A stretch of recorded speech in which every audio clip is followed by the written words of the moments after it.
Good morning. Good morning and welcome to the Unitarian Universalist Congregation of Greater Naples on this April 19th, 2020, Earth Sunday. We welcome all of you who are out there watching right now and all of you who will watch, hopefully during the week, to this service celebrating our planet. We've had a busy week at the Unitarian Universalist Congregation of Greater Naples, and there is more to come. I did want to remind everybody that our annual meeting a couple of weeks ago was quite successful. We were able to pass bylaws that rearranged our governing board back to 7 members. We have a new group of officers who will take their duties on the end of this month, May 1st. Our president-elect is Bill McCormick. Our vice president-elect is Bobby Berglund. Our treasurer remains Chris Cowan. Our secretary, remains Chris Cowan. Our treasurer will be, chief financial officer will be Susan Music. And our at-large members will be Jim Lancaster, Kathy Gorski, Bill Nicholson. So those are our officers that will be taking the reins of our Board of Trustees at the end of the month. Our wonderful Wednesdays continue again this week, Wednesday evening at 7 o'clock. I hope you'll look at the information sent out on Friday about that. Our question and answer with the minister will happen again this week, Thursday evening at 5. There's a mindful meditation program that if you're interested in, that will take place Tuesday afternoon. Lots going on online at UUCGN. Our Board of Trustees meets this Tuesday evening, the 21st. That meeting should be announced and accessible to everyone. Today we have a Split the Plate with weekend meals for kids. We'll be talking about that again in a little bit. And also, I want you to look carefully for all the announcements about our religious exploration program today. We had a wonderful no talent show last night. That was fun. We've had some of our kids perform, some of our adults do things, and it was a really fun time together. And we'll look forward to more of those occasions to be together in fellowship as this time goes forward. The Facilities Committee has informed me that our energy bill for this past month was at basically a net minus. We created more energy in the past month with our solar panels than we utilized. Of course, there's reasons for that, but it's still a wonderful thing to celebrate that our solar panels are pumping out energy, and in fact, we have a credit with FPL for the energy we produced. So that's very exciting news. And as we go through this service, a reminder that if we are more careful, if we are more diligent in how we utilize our energy, we can do more in the way of saving. As I mentioned, this is a Split the Plate Sunday for our weekend meals program, a program that provides weekend meals for many young children who otherwise would tend to go hungry over the weekend during the school year. We pack up a bag of nutritious food and some goodies, nutritious goodies, and provide them to the schools who hands them to those children in the program. I suspect that this coming year there will be more children in that program, and so the Weekend Meals program would benefit from your contribution to their activities. There's lots of children out there who have sent in their gratitude to those who put together the meals. This is the Calusa Park School. Here's something from Laley Elementary. We have individual cards that say thank you for all the good stuff. Fruit Loops being one of them, obviously. And the team here is grateful for your contributions. Really, a contribution of $250 will feed one child over the weekends for the entire school year. $125, you can be a co-sponsor for one of those children. But any amount that you can share is welcome. And today we share our offering with weekend meals in our Split the Plate program. So I hope when it's time that you will find a way to donate either through our website or by putting aside some extra money that you'll bring with you when you return, when we all come together. So I invite you all to take a deep breath, as I have to remind myself to do.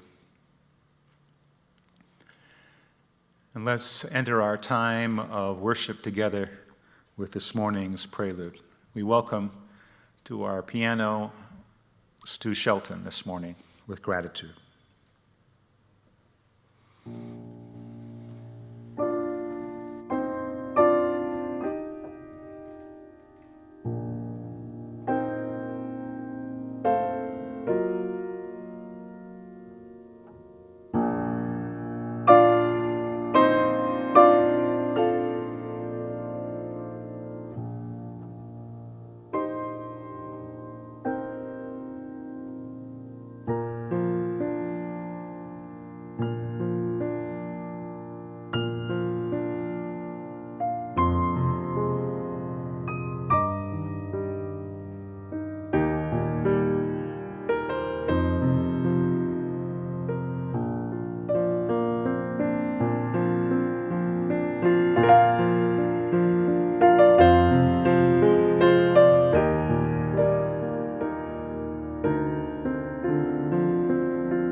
We come together this morning to pause amidst the odd blend of chaos and calm that has settled onto our world.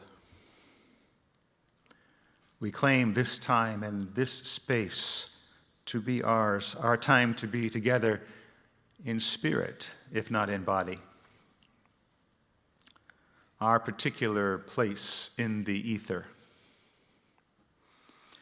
As we light the chalice, symbol of our free faith, and perhaps as you light your chalice at home, may the combined warmth of our flames emanate beyond this time and place, this beloved community, combining and growing with the lights of other peoples, until we form one circle as big as the earth, where no one is left outside. And we all understand the beauty of our interdependence. Let's join together in our chalice lighting response. May this flame stir our hearts and remind us of our mission to be truly welcoming, to grow in mind and spirit, and to widen the circle of peace, justice, and love. And now it's my pleasure to introduce the co-chair of our Green Sanctuary Committee, Amy Clifton. Good morning, and it's my pleasure to be here and speak a few words to you today. The first Earth Day was celebrated 50 years ago on April 22nd. Over these 50 past years, we have all experienced many Earth Days, but what was life like leading up to that first Earth Day? The 60s were a turbulent time. The assassinations of John Kennedy, Robert Kennedy, and Martin Luther King, the Vietnam War and the activism against that war, and then the decade ended with men walking on the moon. But it was also the beginning of the modern environmental movement. Historians cite Rachel Carson's Silent Spring, published in 1962, as a beginning of that movement. Also in 1962, Gaylord Nelson was elected to the Wisconsin Senate with an environmental agenda. Before that time, mostly any type of pollution control was handled at the state level. He brought his concerns to the administrations at the time, but he never thought it received the attention that it deserved. Yet in 1969, besides men walking on the moon, there were two events that did attract the media's attention. One was the fire on the Cuyahoga River near Cleveland. The second was a massive oil spill off the coast of Santa Barbara. As Senator Nelson was returning from Santa Barbara, he had the idea for Earth Day, a grassroots organized teach-in. He thought it was key that it be organized at the local level, not from Washington. And that was how the first Earth Day came into being. It was celebrated across our country, and even at the White House, Pat and Richard Nixon planted a tree. But now, let's listen to how Walter Cronkite reported on this event at the time.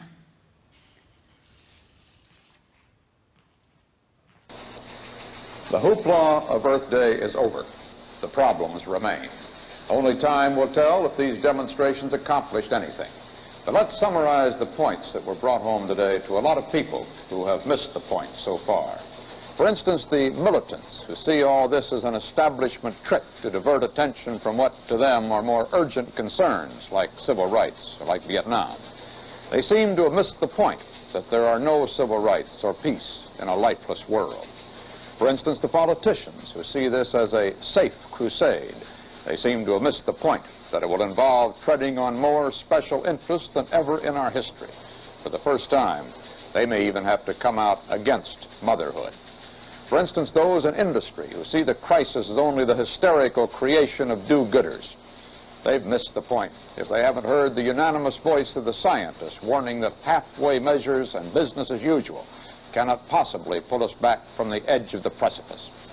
For instance, the too silent majority The greatest disappointment today was the degree of non-participation across the country, and especially the absence of adults.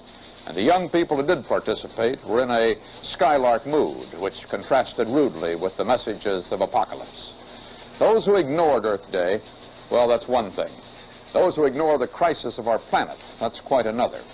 The indifferent have missed the point that to clean up the air and earth and water in the few years science says is left to us means personal involvement and may mean personal sacrifice, the likes of which Americans have never been asked to make in time of peace. The sense of today's teach-in was that America must undertake a revolution in its way of life. Affluent America will, we were told, almost certainly have to scale down its standards of living, give up having as many cars, as many children, as many cans, as many conveniences, as much conspicuous consumption. Someday, we heard today, the world will be a better place if it listens and acts. But in the meantime, perhaps for a generation or more, it will be frighteningly costly to each of us to clean up the mess each of us has made. But the cost of not doing so is more frightening. That's what today's message really means. And those who marched today, and those who slept, and those who scorned, are in this thing together. What is at stake and what is in question is survival. This is Walter Cronkite. Good night.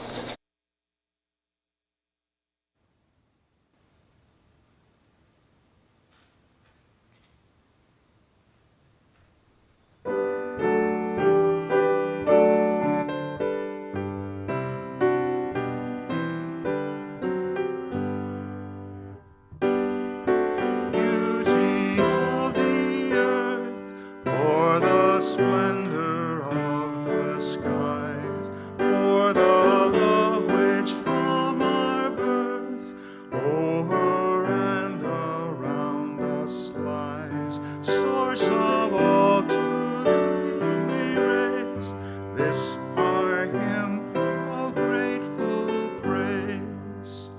For the joy of human good, sister, brother, parent, child, for the kinship we all share, for all gentle thoughts and mild, source of all to thee we raise this our hymn of grateful praise.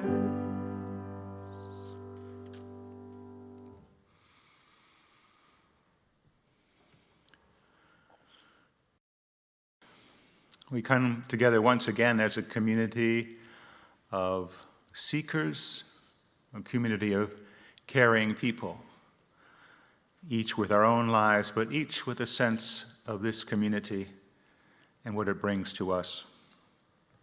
We are grateful, ever so grateful on this day for those people who are on the front lines of this pandemic, who work hard and long hours to help heal, to serve, those who are researching possible cures, possible vaccines, ways to treat, all those who are actively involved in dealing with this virus. We are grateful.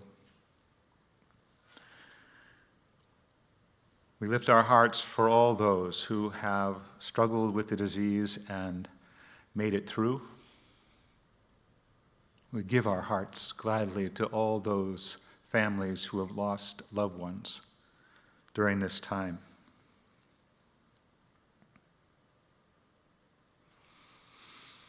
In my check-ins with the community, I know that there are families, members of families who are involved actively at risk in the world, and I know that the concern that some of you carry for your loved ones, and all of us carry for those who are working hard.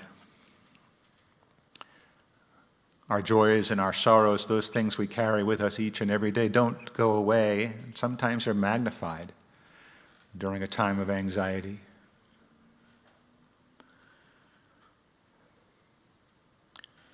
We know that joy and sorrow are woven fine. and that each of us holds all the others in our hearts. And so our hearts go for all those whose lives have been changed as the result of this virus. Let's take a little time in silence, followed by a spoken meditation, and then a musical meditation.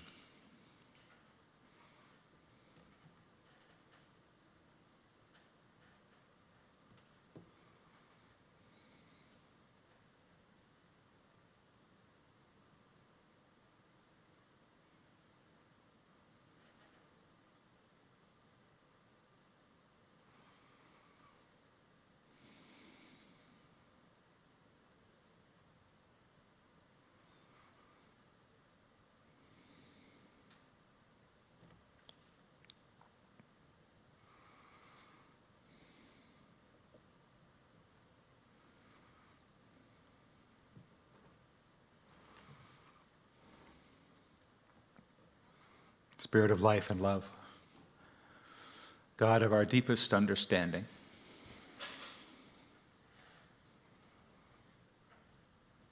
this is our earth, our place in the cosmos. It spins and circles a nondescript star in one of 100 billion galaxies. Yet, we don't know if there's another place quite like it. This is our earth, our place in a cosmos that began as a singularity, a oneness that, if we are lucky, we can occasionally feel, glimpse into it. A oneness that many try to name.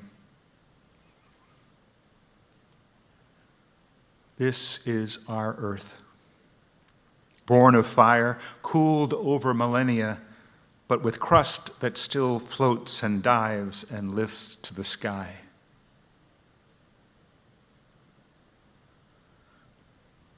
This is our earth, home to as many as 9 million unique species of living things, each of which is dependent on something other than itself to live, each living within an ecosystem that is linked to other ecosystems, which are independent parts of the ecosphere, which is the earth. This is our earth, but it's not really ours. We are part of a whole that exists interdependently.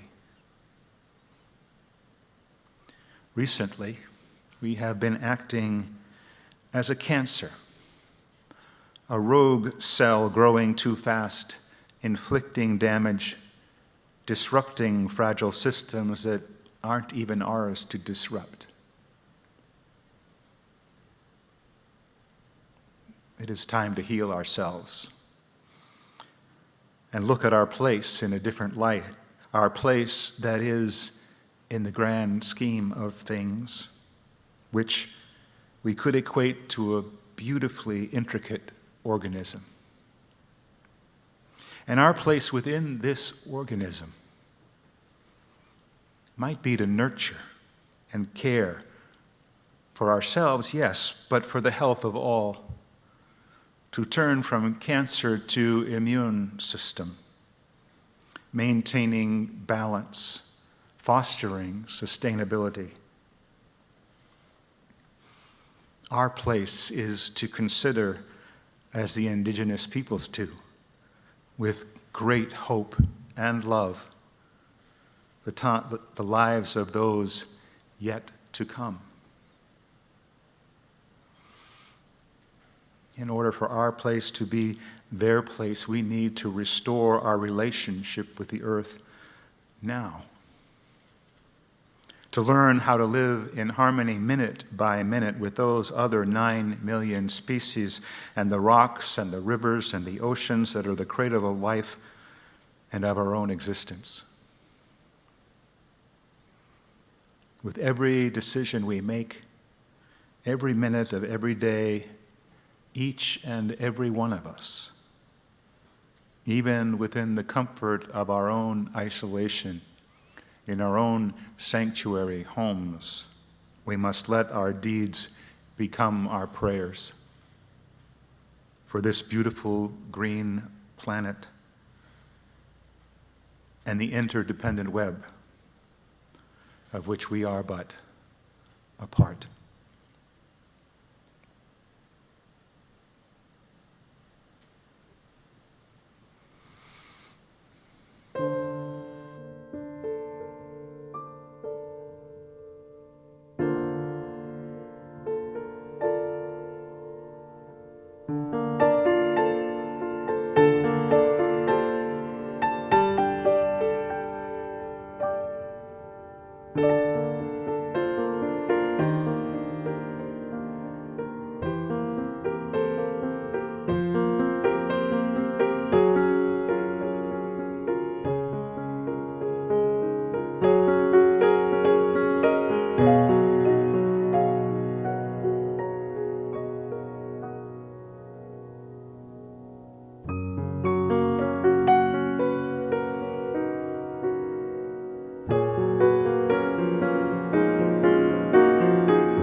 Ibrahim Abdul-Matin.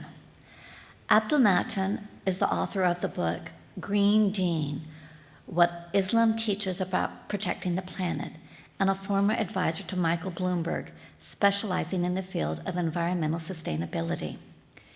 He is a self-described translator operating between regular folks, governments, politicians, engineers, planners, designers, leaders, movements, artists, and corporations. His focus is on finding the best way to solve persistent human problems. He believes we need to renegotiate our relationship with the earth. He writes, "I was inspired to become a steward of the earth when my father took me from the concrete jungle that is Brooklyn to Bear Mountain, a hiker's paradise. I was 5 years old.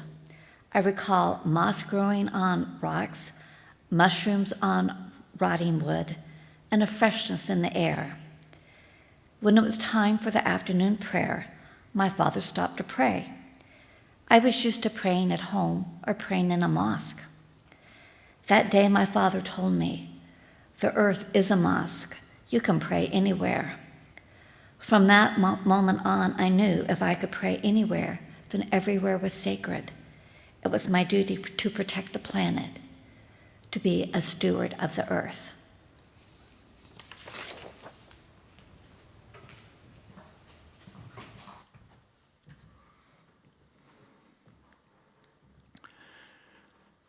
So many of you responded more than I could have imagined to my request for images of beauty in nature, simple things or grand things, whatever you've experienced either during this time or perhaps in the past. So I'm so grateful for that. And our offertory today with Stu playing takes the shape of your images and Stu's music, of course.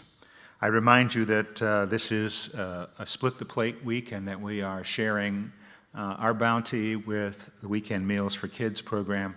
So I urge you to find a way either to go online to our website and find the donate button in the upper right-hand corner, or to put some money aside for weekend meals and either send it in or bring it with you when we can come back together in fellowship in this sanctuary.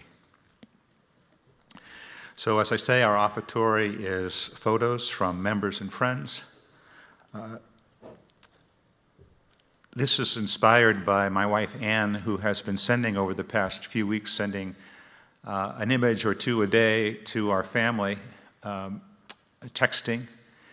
And she takes a picture and sends it off with a little caption that says, "The earth is still a beautiful place," reminding us all of the value of taking time to look.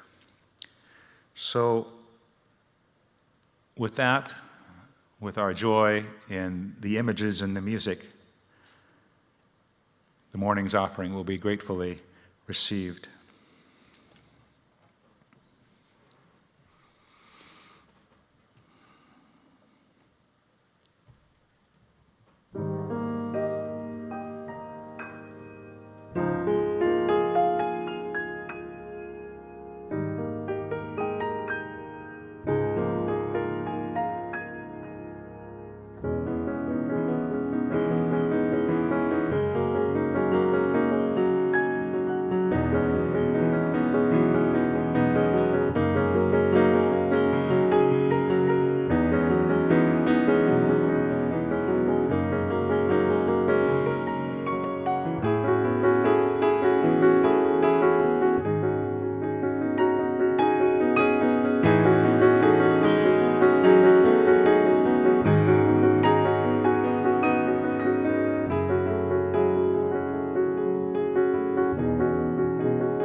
The second reading this morning is by Václav Havel from his book, The Art of the Impossible.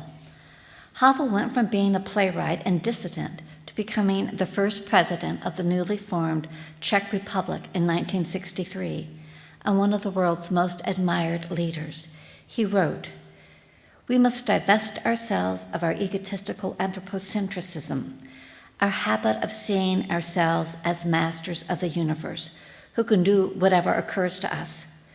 We must discover a new respect for what transcends us, for the universe, for the earth, for nature, for life, and for reality. Our respect for other people, for other nations, and for other cultures can only grow from a humble respect for the cosmic order and from an awareness that we are a part of it, that we share in it, and that nothing of what we do is lost, but rather becomes part of the eternal memory of being, where it is judged."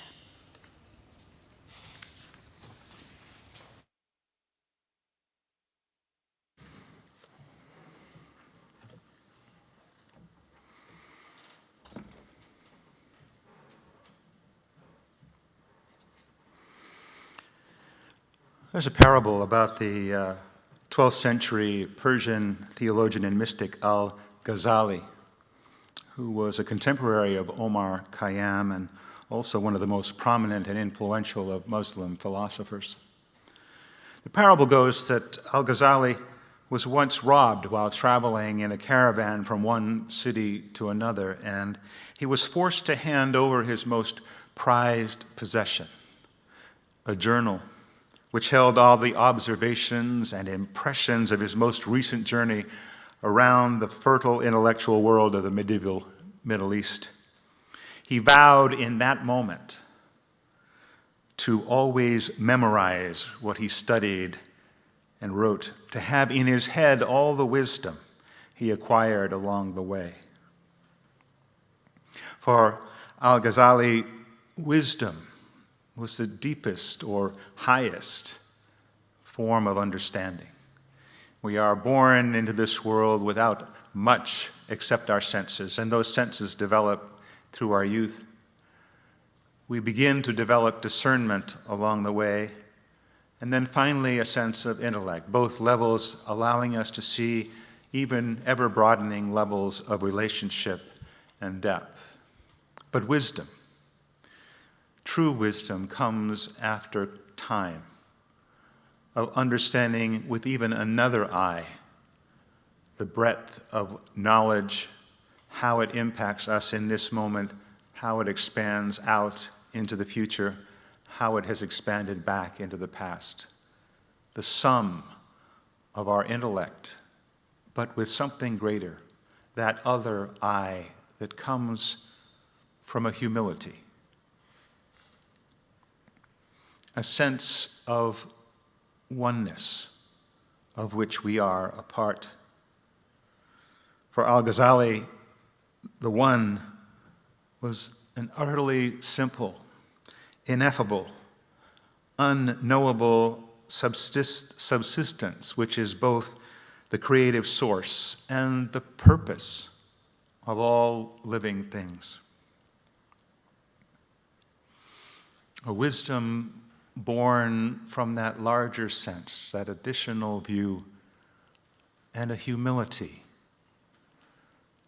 that finds us within the cosmos as an active player, but not as the most important player. Wisdom. It seems that since 1970, when Walter Cronkite gave those remarkable words in response to the first Earth Day, we have yet to find wisdom about our relationship with the earth. Yet to fully comprehend what we do means something important, that our daily activities can be, if we choose, prayers to the earth, to the one. Wisdom. How do we find that? Wisdom comes when we take the time to consider all that we know and then look for something beyond. When we find the quiet to reflect, to deepen, to let the mystery take over.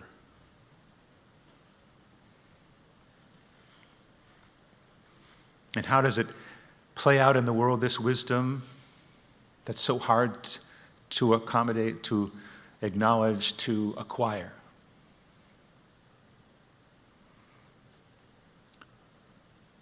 Ibrahim Abdul-Mateen, who gave us our first reading this morning, writes, "Wisdom requires being awake when others are asleep, moving when others are not, hungry when others are satiated. Wisdom implies that you are free when others are shackled, and that even when you're in chains, you are free."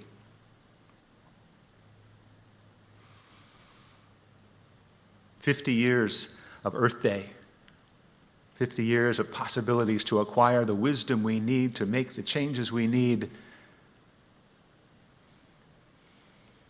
There's not much more to say. Walter Cronkite mentioned that perhaps we're being asked to sacrifice in ways that no people have been asked to sacrifice in peacetime. And yet when we consider our moment today, when we consider what we are doing today, sacrificing our freedom so that a virus can be halted. It's a lesson. It's an example. It's a possible path. If we take this time to consider our relationship with the earth, to consider our relationship with all those images that we took, the beauty that we see around us, if we take this time to settle into a wisdom that tells us we are not at the center, that tells us we don't need all these things, that tells us that there are others who do need more, will we have the wisdom to act?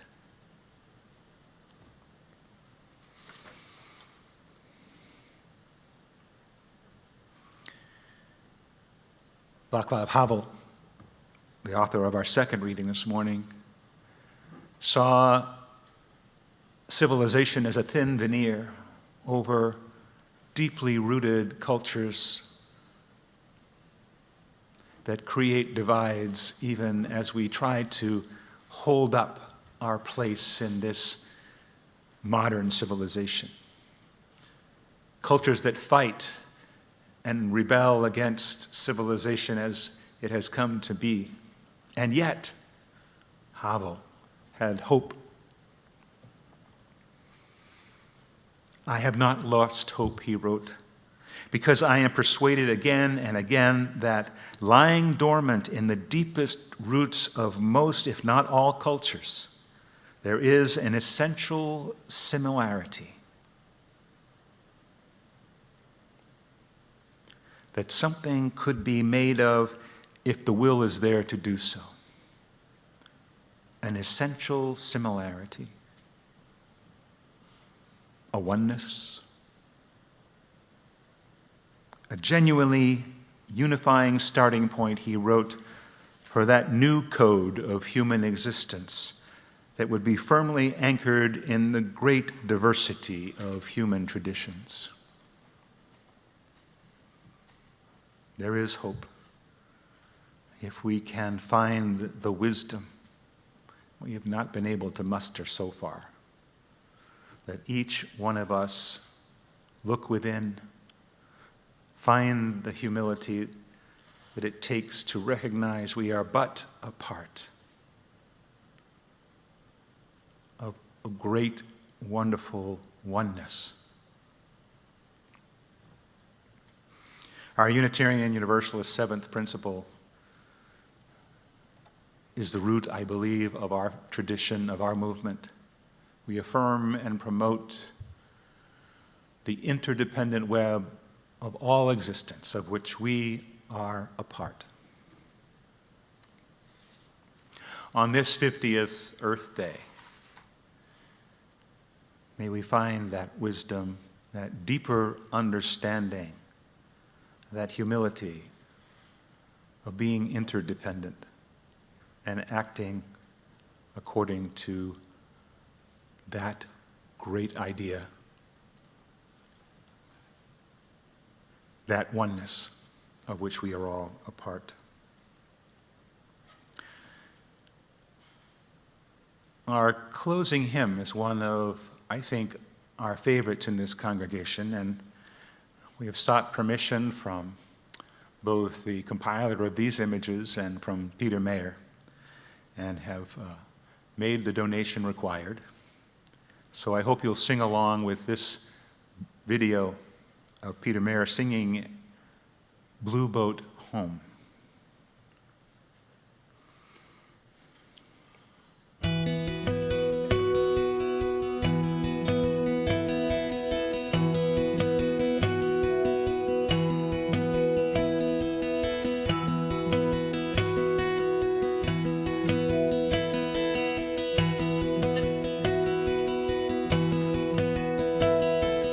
Low below me I feel no motion, standing on these mountains and plains, far away from the rolling ocean. Still my dry land heart can say, I've been sailing all my life now, never harbor or port have I known. The wide universe is the ocean I travel, and the earth is my blue boat home.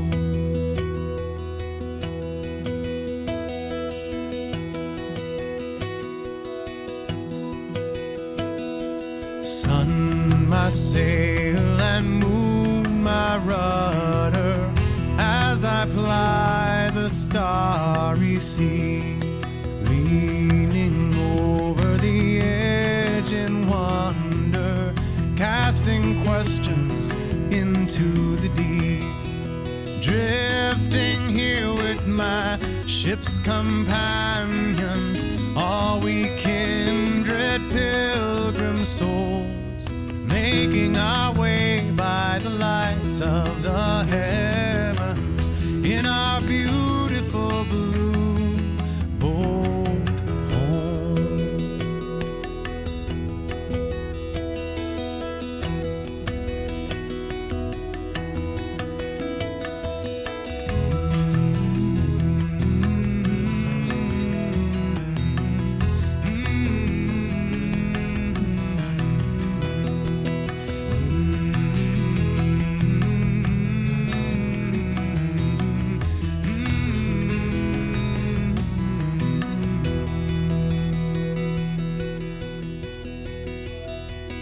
I give thanks to the waves upholding me, hail the great winds urging me on, greet the infinite sea before me, sing the sky my sailor's song. I was born upon the fathoms, never harbor or port have I known. The wide universe is the ocean I travel, and the earth is my blue boat home. The wide universe is the ocean I travel, and the earth is my blue boat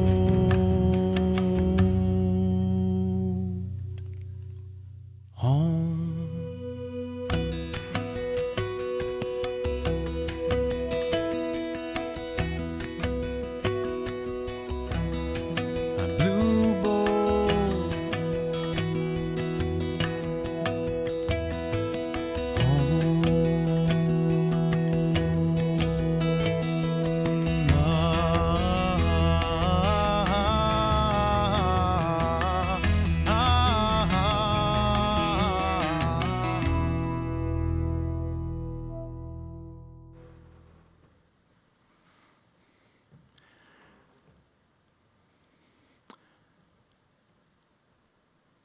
Our benediction takes two forms: the usual words and images that you've sent in of yourselves during this time. So stay safe, stay at home, but send your heart out into the world. Have courage, hold on to what is good, return to no person evil for evil, strengthen the faint-hearted, support the weak, help the suffering, honor all beings, and have a wonderful day and enjoy these images of you. Happy Earth Day.